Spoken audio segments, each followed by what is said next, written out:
Hello everyone and welcome back to our YouTube channel Savvy Forensics. So friends, आज के इस video में हम बात करने वाले हैं एस्फिक्सियल डेथ के बारे में, जहां पर हम बात करेंगे आपका जो स्ट्रैंगुलेशन के फर्दर टाइप्स होते हैं, मैनुअल स्ट्रैंगुलेशन, मगिंग, बांस डोलर, गैरोटिंग, पामर स्ट्रैंगुलेशन, इनके बारे में। एंड इसके बाद में आपका स्ट्रैंगुलेशन का पूरा पार्ट अच्छे से कवर हो जाएगा। एंड ये आपका एस्फिक्सियल डेथ का 9th पार्ट है, तो ये आपका 8th नहीं होगा, ये आपका 9th पार्ट है। ठीक है, 8th पार्ट में हमने स्ट्रैंगुलेशन को पढ़ा हुआ था, तो अभी स्टार्ट कर लेते हैं।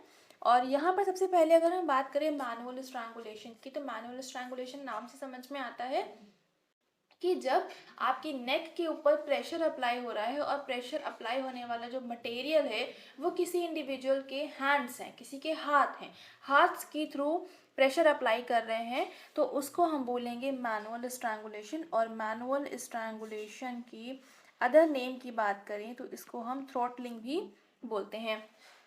उसके अलावा ये जो आपका जैसे कि मैनुअल स्ट्रैंगुलेशन है, तो यहाँ पर आप देख सकते हो कि जो प्रेशर अप्लाई करा जाता है वो किस तरह से अप्लाई कर सकते हैं। दो तरीके होते हैं, या तो डायरेक्टली आप थंब के थ्रू आपका जो नेक का ट्रैकिया वाला पार्ट है वहाँ पर आप डायरेक्टली प्रेशर अप्लाई करते हो, या फिर आप साइड से काफ़ी ज़्यादा प्रेशर अप्लाई करते हो, तो आपकी पूरी नेक पे चारों ही तरफ से प्रेशर अप्लाई करते हो दोनों हाथ का यूज़ करते हुए। तो ये कुछ आपके तरीके हो सकते हैं। बाकी इसको हम थ्रॉटलिंग भी कहते हैं। और यहाँ पर जो कंप्रेशन होता है नेक का वो आपके ह्यूमन हैंड्स के थ्रू अप्लाई करा जाता है, प्रेशर ह्यूमन हैंड्स के थ्रू अप्लाई करा जाता है। कॉज ऑफ डेथ क्या हो सकता है? Asphyxia from obstruction of respiration, यानी कि रेस्पिरेशन में ऑब्स्ट्रक्शन हो रहा है। Cerebral anoxia from interference with cerebral circulation and vagal inhibition from pressure on carotid nerve plexus. तो ये कुछ कॉज ऑफ डेथ हो सकते हैं। बाकी ये उतने इंपॉर्टेंट नहीं है, बट आपको थोड़े से पता होना चाहिए, इसलिए यहाँ पर डाल दिए हैं। एक बार आप इसको रीड ज़रूर से करिएगा। उसके अलावा यहाँ पर जो प्रेशर रहता है वो अगर 2 मिनट तक कंटिन्यूसली अप्लाई करा जाए और काफ़ी ज़्यादा प्रेशर अप्लाई करा जाए तो इंडिविजुअल की उस केस में डेथ हो जाती है। तो मिनिमम 2 मिनट्स की रिक्वायरमेंट होती है प्रेशर अप्लाई करने की, बट प्रेशर यहाँ पे काफ़ी ज़्यादा अगर हो रहा है तो उस केस में। ठीक है, तो ये हो गया आपका मैनुअल स्ट्रैंगुलेशन। यहाँ पर अगर हम कुछ इसके इफेक्ट की बात करें प्रेशर के, तो आपको यहाँ पर पैचल हैमरेजेस देखने को मिलेंगे आइस के आसपास में। जो आपका लोअर पार्ट होता है फेस का, वहाँ पर आपको कंजेशन, साइनोसिस एंड पैचेस देखने को मिलेंगे। उसके अलावा जो आपका हार्ट है, जैसे कि ये आपका हार्ट वाला पार्ट है, तो इसमें आपका काफ़ी सारा कंजेशन देखने को मिलेगा। तो ये सारा कुछ रहता है बेसिकली आपका पूरा फेस में काफ़ी सारा कंजेशन, काफ़ी सारे पैचेस आपको देखने को मिलेंगे। एंड अभी हम आगे चलते हैं। नेक्स्ट अगर हम इसकी एक्सटर्नल फाइंडिंग्स की बात करें तो नेक में आपके बहुत सारा ब्रूज देखने को मिलेगा। नेक पे जो नेल्स रहते हैं उन नेल्स के मार्क्स देखने को मिलेंगे, स्क्रैच मार्क्स देखने को मिलेंगे। उसके अलावा जो ब्रूज होगा वो यूजुअली सर्कुलर, डार्क रेड या फिर पर्पलिश कलर का होगा। एंड उसका जो साइज होगा 1 to 2 सेंटीमीटर साइज में देखने को ब्रूज देखने को मिलेगा। और यहाँ पर जो ग्रिपिंग फिंगर्स की स्लाइड होगी over the skin, bruises take up elongated shape. तो यहाँ पर जो आपका ब्रूज देखने को मिलेगा फिंगर्स ग्रिपिंग की वजह से, तो वो आपका इलोंगेटेड शेप में होगा। नेक में एबरेशन भी देखने को मिलेगा।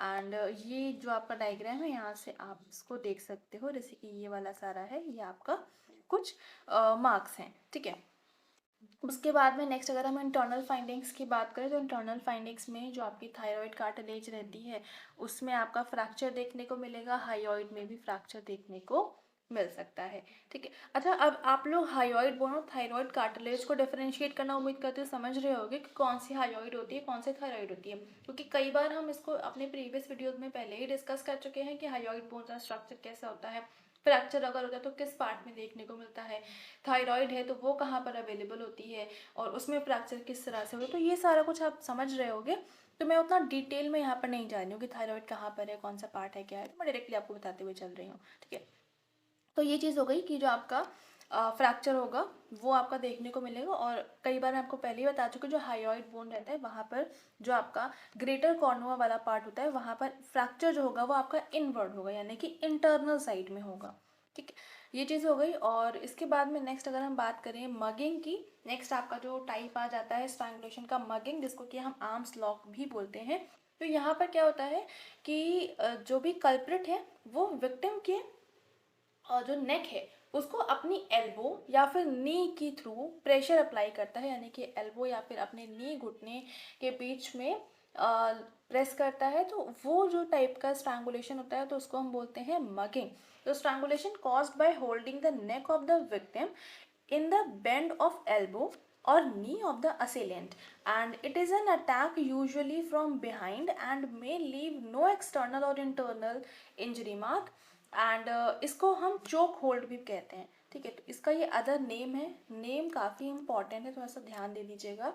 मगेंग को हम आर्म्स लॉक भी बोलते हैं और इसको हम चोक होल्ड भी बोलते हैं, तो इसको आप लोग को याद रखना पड़ेगा। ठीक है, नेक्स्ट अगर हम बात करें भांस डोला की, तो भांस डोला में क्या होता है कि दो बैम्बो स्टिक्स का यूज़ करा जाता है और एक आपके नेक के पीछे से, जैसे कि ये एक इंडिविजुअल है, ये उसकी नेक है, एक आपके नेक के आगे एक आपके नेक के पीछे, एंड इन दोनों साइड से प्रेशर आपका इस तरह से अप्लाई करेंगे। तो ये आपकी कंडीशन हो सकती है। उसके अलावा कोई इंडिविजुअल ज़मीन पे गिरा हुआ है या दीवार के सपोर्ट में है और ये है, और यहाँ पर जो नेक है वो कुछ ऐसा है, पीछे सपोर्ट है किसी चीज़ का, एंड जो बैम्बू स्टिक है वो सामने से रखी गई है एंड पीछे की तरफ को प्रेशर अप्लाई कर रहे हैं। तो ये चीज़ दो कंडीशन आपको देखने को मिल सकती है इन केस ऑफ भांस डोला, जहाँ पर हम बैम्बू स्टिक का यूज़ करते हुए नेक पर प्रेशर अप्लाई करते हैं और इसकी वजह से इंडिविजुअल की डेथ हो सकती है। तो इस कंडीशन को हम बोलेंगे भांस डोला। एंड दिस में also be induced by just one bamboo stick, जैसे मैंने बताया कि एक बैम्बो स्टिक का यूज़ करते हैं। तो ज़रूरी नहीं कि हम इसमें हर बार बैम्बो स्टिक ही हम यूज़ करेंगे, हम कोई और स्टिक भी यूज़ कर सकते हैं, कोई मेटल की रॉड भी यूज़ कर सकते हैं या कोई भी दूसरा मटेरियल यूज़ कर सकते हैं जो कि एक स्टिक की फॉर्म में हो। ठीक है, एक लकड़ी के डंडे के फॉर्म में हो, और ज़रूरी नहीं कि वो लकड़ी का ही हो, वो किसी मेटल की भी रॉड हो सकती है। And this may ever done by compressing the neck on the ground by a foot from the front। ठीक है, तो ये चीज़ हो गई, उम्मीद करते समझ में आ गया होगा। नेक्स्ट अगर हम बात करें गैरोटिंग की, तो जो गैरोटिंग है यहाँ पर जो आपकी जो हमने बात करी थी लाइगेजल स्ट्रैंगुलेशन की, जहाँ पर हम किसी मटेरियल का यूज़ कर रहे थे, कोई रोप था, कोई भी ऐसा मटेरियल था जिससे हम प्रेशर अप्लाई करते हैं। अब यहाँ पर क्या है, गैरोटिंग में भी सेम वही चीज़ होती है, बस डिफरेंस होता है जो मटेरियल हम यूज़ कर रहे हैं। यहाँ पर काफ़ी थिन वायर का हम यूज़ करते हैं और वो जो वायर होता है वो कुछ इस तरह से होता है, मतलब ये थिन वायर है और ये साइड में 2 स्टिक्स लगी होती हैं प्रेशर अप्लाई करने के लिए। और इस तरह का जब कोई भी आपका केस रहता है तो उसको हम बोलते हैं गैरोटिंग। अब ये स्टिक लगी होना ज़रूरी नहीं है, बट अगर हम कोई भी बहुत पतली वायर के थ्रू हम स्ट्रैंगुलेशन कर रहे हैं तो उसको भी हम गैरोटिंग ही बोलेंगे। और उसके अलावा जो गैरोटिंग है ये एक तरह की डेथ पेनाल्टी होती है in Spain, Portugal and Turkey. वहाँ पर आपका जो गैरोटिंग है इसको एज अ डेथ पेनाल्टी देते हैं। जैसे कि हमारे इंडिया में क्या है कि अगर किसी को डेथ पेनाल्टी देनी होती है तो वो हम जुडिशियल हैंगिंग करते हैं, but Spain, Portugal and Turkey में क्या होता है कि जो आपकी डेथ पेनाल्टी होती है वहाँ पर वो गैरोटिंग वाली सज़ा सुनाते हैं। और वहाँ पर काफ़ी थिन वायर होती है और साइड साइड में 2 स्टिक्स लगी हुई होती हैं एंड उसके थ्रू आपका किसी भी इंडिविजुअल को, जो भी विक्टिम होता है, जो भी सॉरी कल्प्रिट होता है, उसको स्ट्रैंगुलेट करा जाता है। और यहाँ पर अगर गैरोटिंग की बात करें तो थिन स्ट्रिंग होती है is throne around the neck of an unaware victim from his back, and ligature material is then tightened rapidly with the help of 2 sticks tied at the fringe of a string so as to constrict the neck strongly। बाकी Spain, Portugal and Turkey में इसको use करा जाता है as a death penalty. Next अगर हम बात करें पामर स्ट्रैंगुलेशन की, तो जो पामर स्ट्रैंगुलेशन है हमारा लास्ट टाइप है स्ट्रैंगुलेशन का। यहाँ पर क्या होता है, ये कंबाइंड फॉर्म होता है, वायलेंट एस्फिक्सिया है, जहाँ पर स्मूदरिंग एंड स्ट्रैंगुलेशन दोनों की दोनों साथ में परफॉर्म किए जाते हैं। स्मूदरिंग में क्या होता है, जो भी इंडिविजुअल की nasal passage and oral passage होता है इसको किसी भी पिलो या आपके पाम, अगर हम केसेस में बात करें तो नॉर्मल केसेस में स्मूथनिंग में आपके जो नोज़ एंड माउथ होता है उसको पिलो के थ्रू प्रेशर अप्लाई किया जाता है ताकि ऑक्सीजन का इंटेक ना हो सके। और स्ट्रैंगुलेशन में क्या होता है कि आपके नेक के ऊपर प्रेशर अप्लाई करा जाता है। अब यहाँ पर क्या होता है, पामर स्ट्रैंगुलेशन में क्या होता है कि आपके फिंगर्स के थ्रू या तो नेक पे प्रेशर अप्लाई करा जाएगा या तो आपके नोज़ एंड माउथ को रोका जाएगा। एयर ऑक्सीजन के इनटेक को, या तो हम इसका जस्ट रिवर्स भी कर सकते हैं। तो अपने पाम और फिंगर्स का यूज़ करते हुए हम स्मूदरिंग भी करते हैं एंड स्ट्रैंगुलेशन भी करा जाता है। तो इस केस को हम बोलते हैं पामर स्ट्रैंगुलेशन। यहाँ पर जो प्रेशर होता है नेक पर वो दोनों ही हैंड्स के थ्रू अप्लाई करा जाता है, और यहाँ पर जो बेस होता है पाम का of one hand is used to compress over the front of the neck, यानी ये फ्रंट के नेक को आपका प्रेस करने के लिए पाम का यूज़ करते हैं। फिंगर्स जो रहती हैं वो माउथ और नोज़ को प्रेस करने के लिए यूज़ करी जाती है, उसको कंप्रेस करने के लिए। एंड जो सेकेंड हैंड होता है उसका यूज़ जो आपका फर्स्ट हैंड की फिंगर्स हैं उसको स्ट्रेंथ और कंप्रेशन प्रोवाइड करने के लिए हम यूज़ करते हैं। तो बेसिकली आपके पाम और फिंगर्स दोनों का ही अलग अलग तरह से यूज़ हो रहा है, और दोनों ही हैंड्स का आपका यूज़ हो रहा है, जहाँ पर हम स्मूदरिंग एंड स्ट्रैंगुलेशन दोनों का ही आपका दोनों ही चीज़ों को एक साथ परफॉर्म कर रहे हैं। तो इसलिए ये आपका काफ़ी वायलेंट एस्फिक्सियल डेथ हो जाता है, जिसको कि आपका हम बोलते हैं पामर स्ट्रैंगुलेशन। उम्मीद करती हूँ समझ में आ गया होगा।